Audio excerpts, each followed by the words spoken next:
अगर आप यीशु मसीह की लाइफ की ओर ध्यान दें तो परमेश्वर को छूना आसान नहीं था। जब 12 साल के लहू बहने वाली औरत ने परमेश्वर को छुआ तो बाइबल कहती है भीड़ को चीरना पड़ा एक ऐसी औरत को जिसके लिए एक कदम भी चलना मुश्किल था।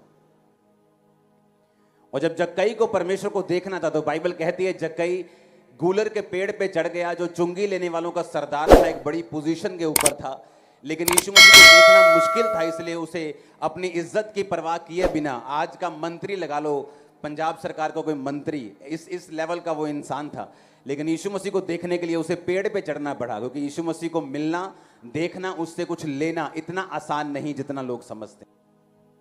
आपको हमेशा एक मूल्य चुकाना पड़ता है। जहां सचमुच परमेश्वर की प्रेजेंस है उस जगह पर परमेश्वर को देखने के लिए, परमेश्वर से कुछ रिसीव करने के लिए, कुछ लेने के लिए आपको हमेशा मूल्य चुकाना पड़ता है।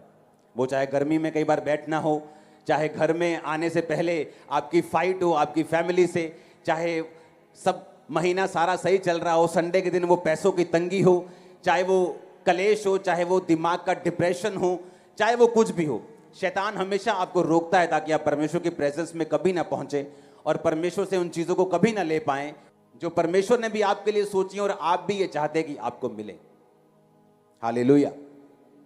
12 साल की लहू बहने वाली औरत अगर ये कहती कि मैं तो हिल नहीं सकती हूं, ना मेरे पास पैसा है, मैंने सारा पैसा अपना खर्च कर दिया, तो काश यीशु मसीह मेरे घर से, मेरे मोहल्ले से कहीं आगे से निकलें तो मैं यीशु मसीह को छू पाऊं और यीशु मसीह से चंगी हो पाऊं।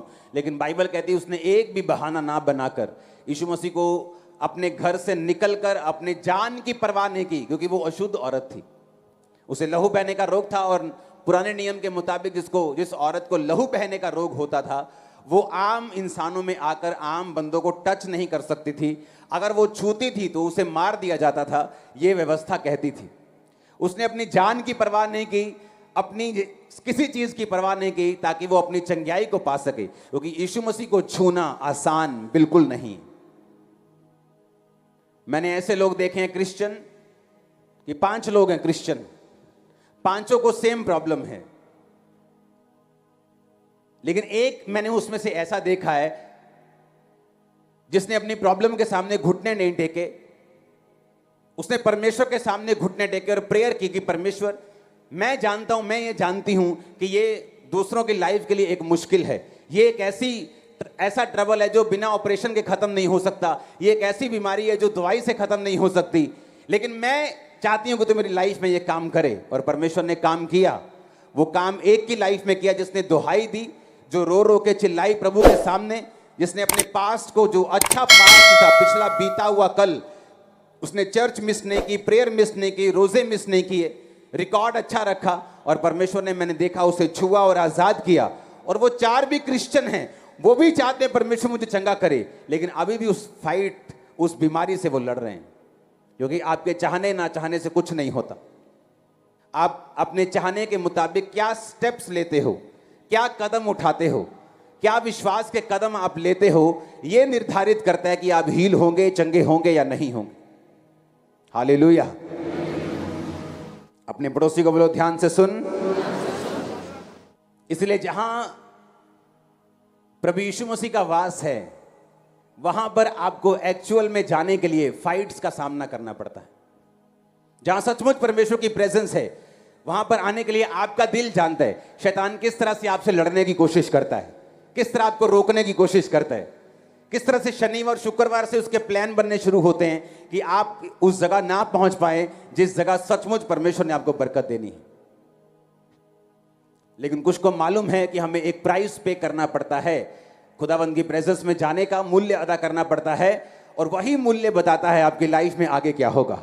आज जितने जन खुदावंद की प्रेजेंस में हैं, आप बरकत को पाके जाएंगे, हील होके जाएंगे, डिलीवर होके जाएंगे, छुटकारा पाके जाएंगे। आमीन। ऊंचा है तो ये बरकत आपकी है। हालेलुया। जब शैतान काम कर रहा होता है तो आपको परमेश्वर के हाथ की जरूरत होती है, तब कोई नहीं बचा सकता। मैं गवाह हूं, मैं भी शैतान के हाथों में था किसी टाइम, और जब शैतान होता है तो निशानी होती है, घात होना, नष्ट होना, चुराए जा। बरकत चुरा ली गई। पहले अच्छा था बिजनेस डाउन हो गया। लोग क्या करते हैं, लोग पहले परमेश्वर में सही रीति से चलते नहीं। जब सही रीति से चलते नहीं, एक समय आता है शैतान का जो शैतान का अपॉइंटेड टाइम होता है, जो परमेश्वर ने भी अलाउ किया होता है। पहले पवित्रताई में चलना नहीं, जब समय आया कोविड के टाइम बड़ी बड़ी चर्चेस पे भी इफेक्ट हुआ, क्योंकि अगर सही रीति से चला जाए तो कोविड हमारे बढ़ने के लिए, ब्लेस होने के लिए और आगे बढ़ने के लिए था। शैतान अगर चुराने के लिए, घात करने के लिए और नष्ट करने के लिए तैयार है, तो दूसरी जगह जीसस आपको बचाने के लिए, ब्लेस करने के लिए और जीवन देने के लिए तैयार है। अब आपने चुनना है किसके पास जाना है। आमीन। यीशु मसीह ने कहा शैतान चुराने के लिए, घात करने के लिए और नष्ट करने के लिए आता है, और मैं आया तुम्हें जीवन देने के लिए और बहुतायत का जीवन देने के लिए। तुम खुद तो बचोगे ही, लेकिन दूसरों को भी बचाओगे।